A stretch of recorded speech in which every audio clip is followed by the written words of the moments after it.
Hello, welcome to our wonderful and amazing community. Pray your day is going positively well. Here in Texas, Plainview. yes, we're here in Plainsview, Texas right now.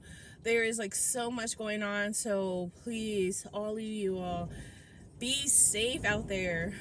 It's That's the wind moving the yes, truck. the wind's blowing the truck. There's so many incidences that we've seen coming this way, rollovers and pile-ups. I mean, it's really like that over here in this area. So we just praying for everyone and making sure that everyone is safe while they're out, you know, doing their destination, they're traveling and stuff like that. So we love you all. We pray that you all have an amazing and wonderful day. And yes, just stay safe, okay?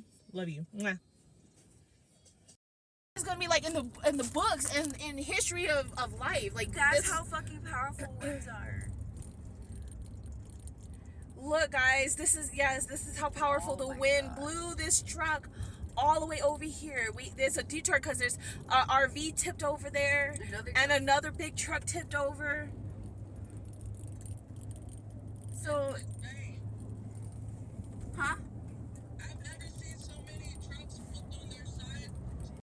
Look, guys, the wind is so strong. It's busting windows. It's busting windows out. Here, okay. Well, I gotta get going. Hold on.